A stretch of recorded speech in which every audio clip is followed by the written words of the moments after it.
Hello everybody, AJ Ryzik here, and for today's Linux OS review, we're taking a look at Ubuntu 16.04.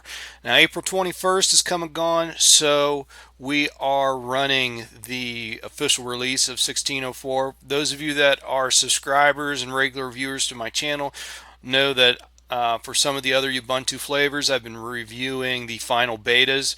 Well, the official release is out, so we are now reviewing the real McCoy, so to speak, and not the betas.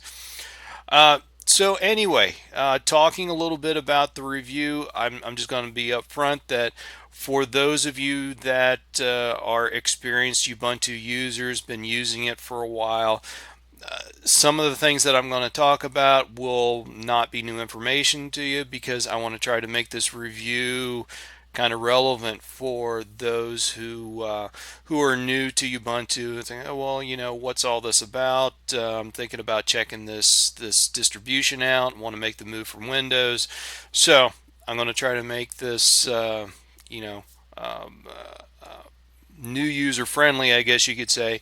So like I said, a lot of it might be rehashed old information for some of the experienced users out there, but just kind of bear along and we'll get the show on the road.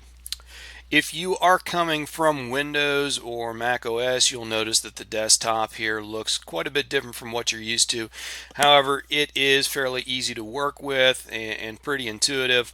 Probably the place to start is I'll do a walkthrough of the desktop design and just kind of point a few things out to you.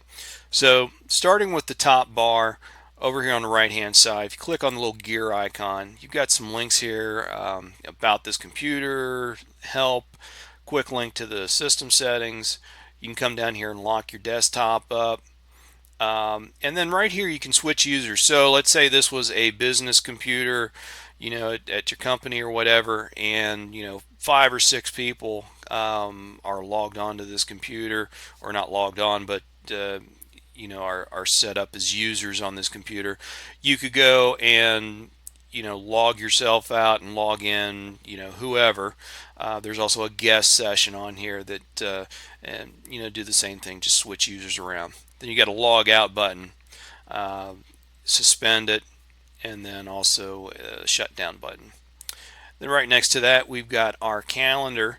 Now if you are a Google Calendar user and you set up your Google Calendar to sync with this, you will also see your Google Calendar events that will show up on this little calendar here.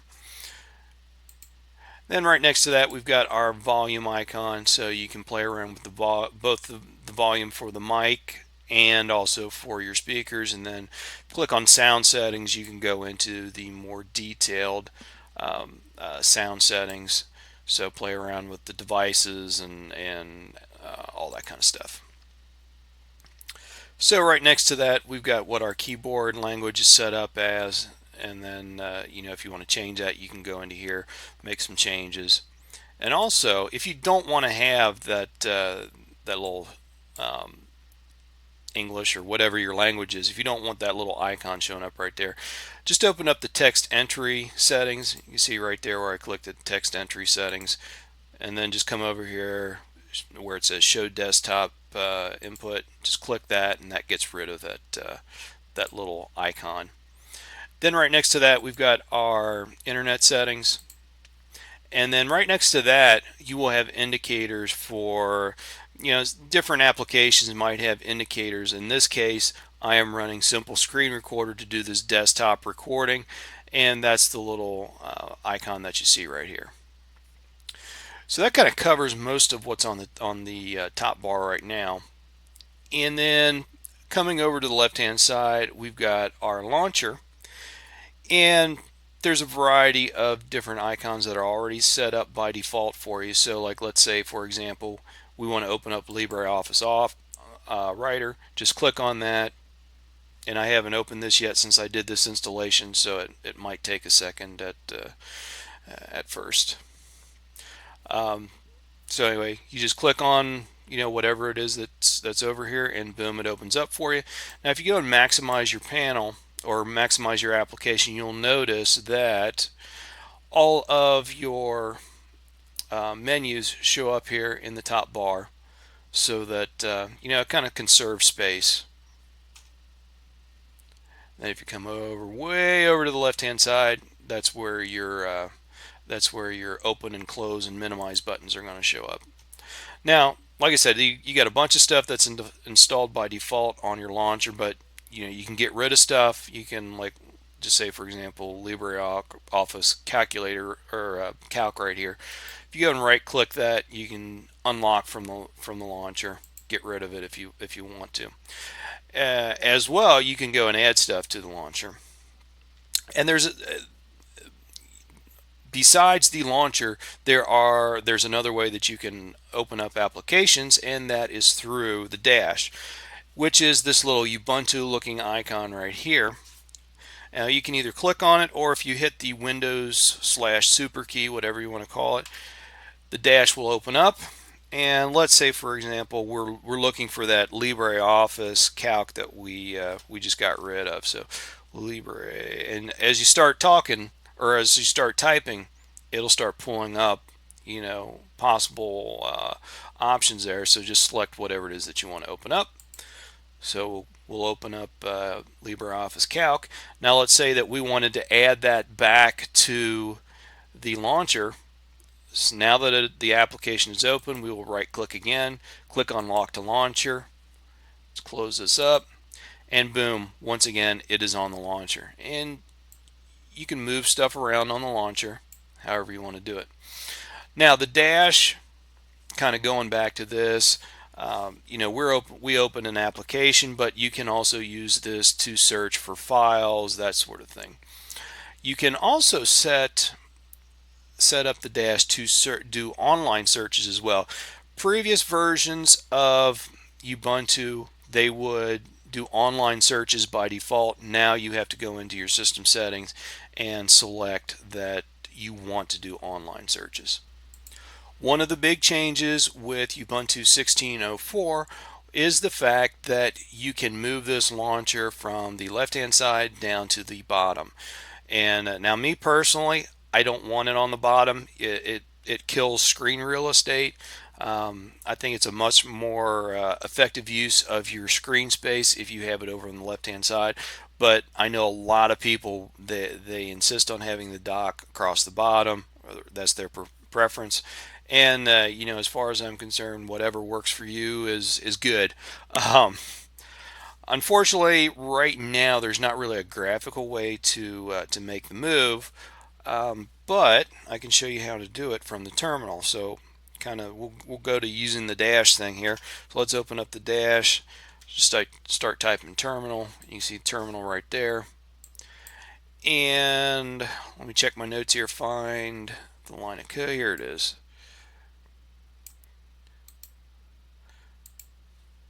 So we just need to go and put this into the terminal, click it, paste it, and boom, now the launcher is down across the bottom.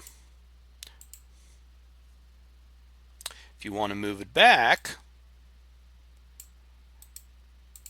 just paste in this line of code here, and don't worry, I will leave these 2 lines of code down below in the video description if you want to check it out.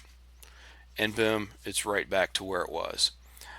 Like I said, I like the launcher on the side.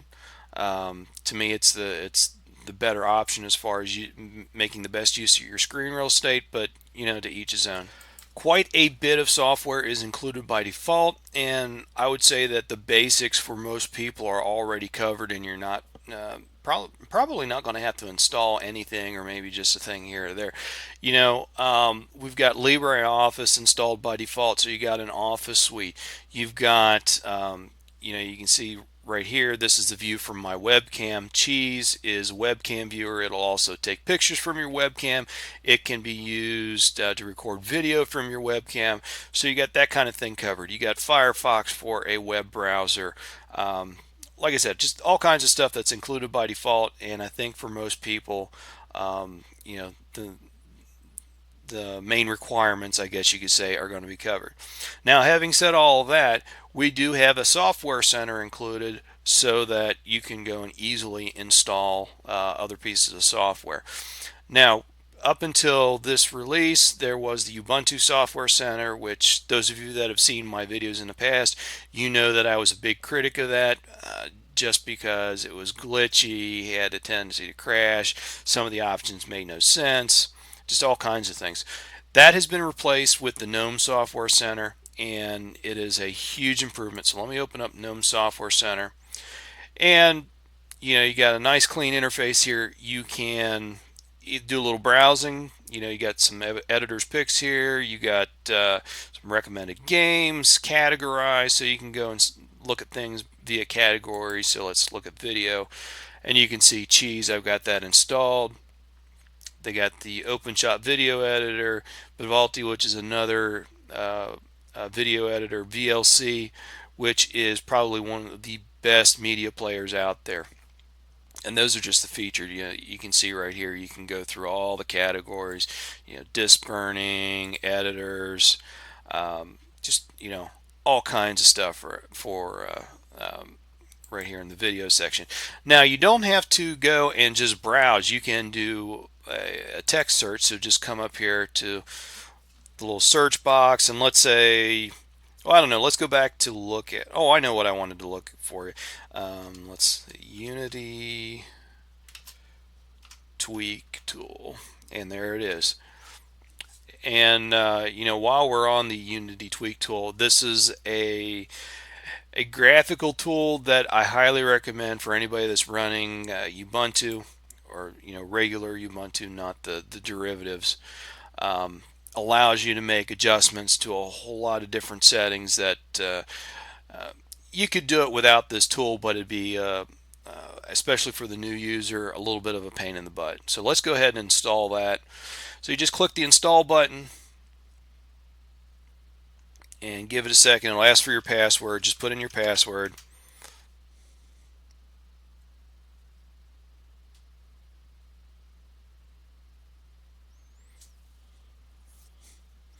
And boom, it's done. It's installed.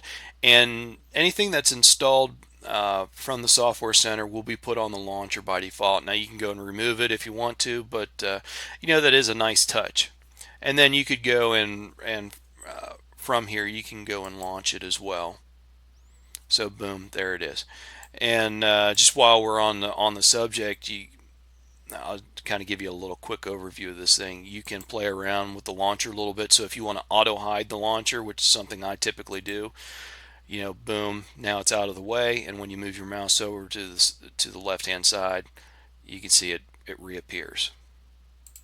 And oh, it looks like, yeah, they have added the option to move the launcher to the bottom with this tool. So boom, there we go.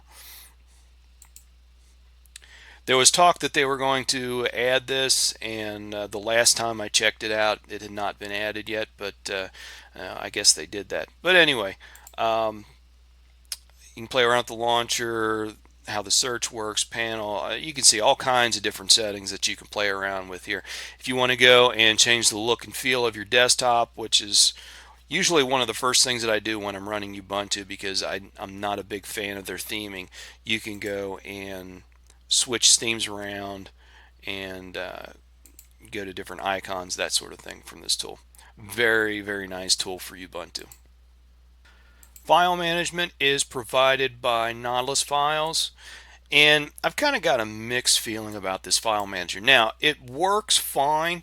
It does everything that you ask of it. So there's no issues as far as that. You can move files around to different folders, all that kind of stuff. It's little things that I think are mostly irritating to the more advanced user. And just a couple examples, a lot of the functions that we saw back in the old days of Nautilus Files have been stripped out. So like say I right click on here, and you get all kinds of different stuff that you can do here. You can open it in a new tab, open it, move it, copy it, all that kind of stuff. The options that you used to have back in the Nautilus 2 days, it was probably twice the list that what this is here. So there's that, and then the way that your bookmarking is done over on this left hand side is I don't know the reasoning behind it. Let's go to the video folder and we'll create a new folder and just use this as an example. So we go to this untitled folder I just created, and let's go up here to bookmarks and we'll bookmark this location. Okay, fine. Now you would think that the bookmark would show up here with all of these other places. These are other file folders. Does it do that? No. It right here is other disks that are on this computer. Um, because I have multiple operating systems on here because of my testing and whatnot. And then also, if you've got, say, an external drive, it's going to show up in this area. So the bookmark that I just made comes in down below that. Now, why is it that it shows up down there and not up here with the rest of these file folders? I mean, that would make sense, if it was just added to this list right here. But it shows up down here. And there's no way for you to move it. To me, this has never made any sense at all. And then all of these folder locations right here are hard coded. So unless you want to go and edit the source code and rebuild Nautilus files from scratch, you're just kind of stuck with the way that this looks. So like I said, as a basic file manager, yeah, it's fine. It gets the job done. But compared to, say, Dolphin from over in KDE, the file manager is just so lacking in features and options that it's unbelievable. Ubuntu 16.04 has quite a few, I guess what you could call under the hood changes from the previous release. Things that, just looking at the desktop, you're not going to notice are changed, or, looking at the applications, things don't look different. But, it's the underlying code that will improve performance for you. Big one is we are now running Linux kernel 4.4, and along with the 4.4 kernel, you get better Intel Skylake processor support, better 3D support in the virtual GPU driver. There's a couple of new drivers. There's a new driver for the Corsair Vengeance K90. There's support for TPM 2.0 chips. We now have journaled RAID 5 support. They fixed a lot of memory leaks. They've fixed a lot of the processor efficiency, stuff like that. So, like I said, little stuff under the hood that you don't necessarily see, but improves performance. One of the things that I noticed, and this is with all of the 1604 series, has been I've got a Panasonic G6 DSLR, and in Ubuntu 14.04, the formatting of my SD cards were not recognized, and I had to go through all kinds of. Long story short, it was a pain in the butt to get Ubuntu to read my SD cards. Not anymore. I stuck the card in my computer. It read it first try, right out of the box. No issues. No extra things that I had to add. Just no issues at all. So, those little kinds of things that improvements that you really can't see it from the outside, but will help you out. Now, some other stuff, and depending on what you do, how you're using your computer, these things may or may not be a big deal to you. We have additional support for the ZFS file system. Python has been updated to 3.5, and there's a couple of other code bases that have been tweaked and upgraded and whatnot. As well, just in general, the software has been updated to newer versions of the software. Like, I keep going back to LibreOffice, but the LibreOffice is now up to, let's see what version. 5.1.2.2. I think the previous version, or in the previous release of Ubuntu, it was like you know 4.4, I think. So much newer software, and same thing with pretty much the whole software list. Performance wise, everything has worked great for me. I haven't run into any glitches, crashes, screens crashing, things freezing up, all that kind of stuff. All the applications have worked right out of the box. I mean, everything has just worked great for me. Now, I know there's a fair number of people in the Linux community that are not fans of Ubuntu's Unity desktop, and you know what? That's fine. There are lots of desktops available. There's KDE, XFCE, Mate, the Gnome desktop. All kinds of window managers. So there's lots of options out there. So you're not stuck with just Ubuntu Unity. However, if you do want to give regular Ubuntu a try, the Unity desktop, once you get used to it, you can be fairly productive with it. But having said that, I think that about finishes this review up.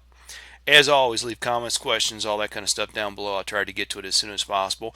I will do a few follow-ups to this video and show you how I would configure a if I was going to use this as my main desktop, how I'd set it up, configure it, panels and theming, all that kind of stuff. So be sure to check out that video when I get it posted. And if you're not a subscriber, please subscribe. And I hope to see you all on the next video. Thanks a lot.